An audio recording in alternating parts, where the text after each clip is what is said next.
Hey everyone, it's Madwitch here. Today we're going to talk about Robert the Doll. Now this guy is by no way a stranger to the scary community. Now I don't mean any offense to Robert, however, he's definitely not winning any beauty pageants anytime soon. He's about 3 feet tall, he wears a sailor suit, and his face kinda just looks like a hockey mask was put on him, and then they went, there we go. He also has his own toy that he keeps in his lap, and it's a little dog with an equally garish face. The story of where this doll came from is a little bit confusing. Robert the Doll was originally given to Robert Eugene Otto. Accounts of where this doll actually came from, as in who gave it to him, sort of vary.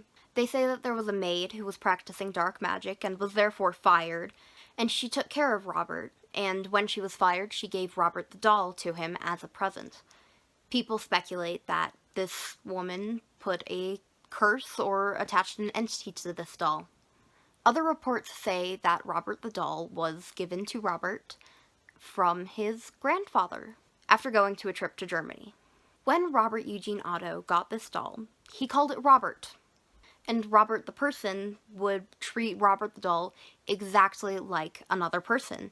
He would take it with him everywhere, he would put it under the covers when he slept, he would feed it at the table like a normal person. Horrible things were constantly happening. Eventually, Robert the human decided to start asking people to call him Gene, saying that Robert was the name of the doll. For those of you who don't know, saying something's name makes it stronger. With how Gene was treating this doll, treating it like a person, feeding it, bathing it, clothing it, this entity was becoming extremely powerful. And with power comes great responsibility that you can't really put into the hands of a doll. Or a mischievous spirit for that matter.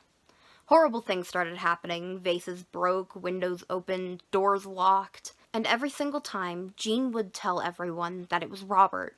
Robert was doing it. It was Robert. It was always just Robert. If this isn't creepy enough, then buckle up, because it gets creepier.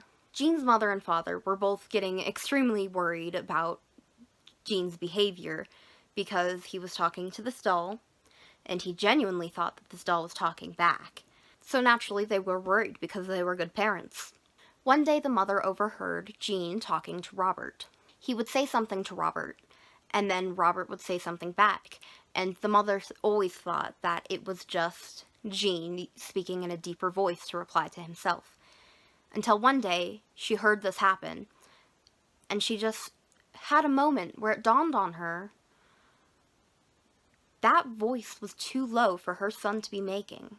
Unfortunately, she didn't act upon anything at the time, still kind of thinking that it was just weird stuff happening, I guess. At that point, I would be extremely worried. Like, if your kid is talking to a doll, that's just kind of normal kid behavior. But when the doll talks back? No. It wasn't too long later when the mother walked into Gene's room and she saw this scene. And this scene is what made her and her husband decide to take away Robert the doll. She saw her child, Gene, cowering in the corner, and on a chair facing him was Robert the doll, staring at him. Robert the doll told Gene to kill himself. Either kill himself or his family or both. At any rate, it was something terrible. He brought Robert the doll everywhere. Considering that Gene and Robert were roughly the same size, it's very likely that Gene dressed Robert up in his own clothing. Robert would notoriously appear and disappear in places that he was not left. When Robert the doll was taken away, he was put in a box in the attic. And there he was left for a very, very long time, because Gene returned to his normal behavior of being a normal kid after Robert was taken away. It seems like Gene lived a great life after that, right? He went to college, I think he got an art degree, but then he came back home. He decided that the attic would be a great place to set up his own art studio, so he went up there and started cleaning it up. And then he found the box, and then he found Robert the doll, and everything reverted right back to the way it was. He was acting like Robert was a person again. He took him everywhere, and his mental health just declined.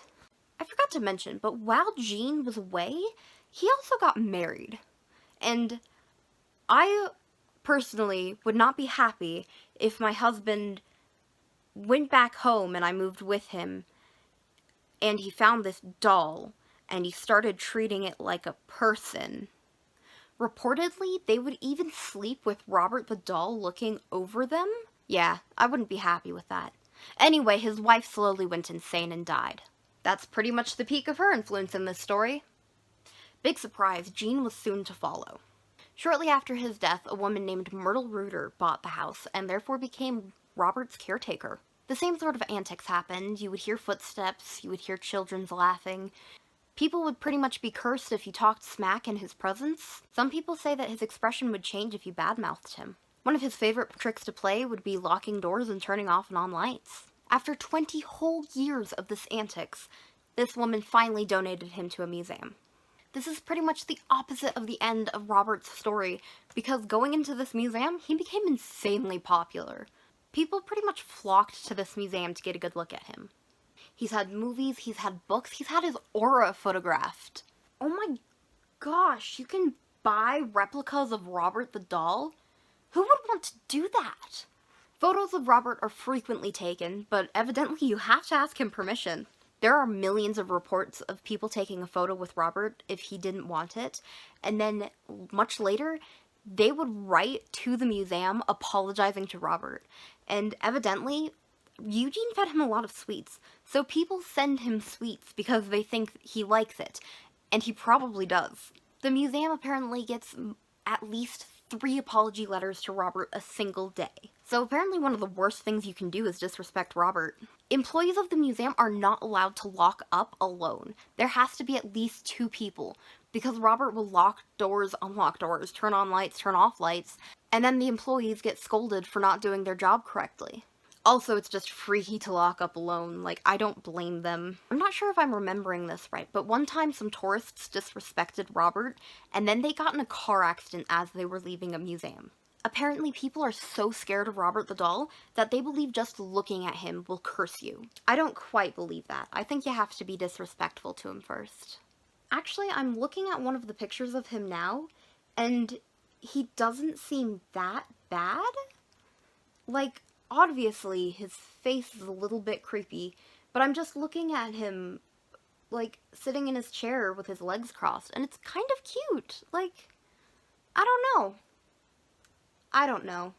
I don't think Robert the doll is nearly as bad as people say he is. I'm not going to disrespect him, though.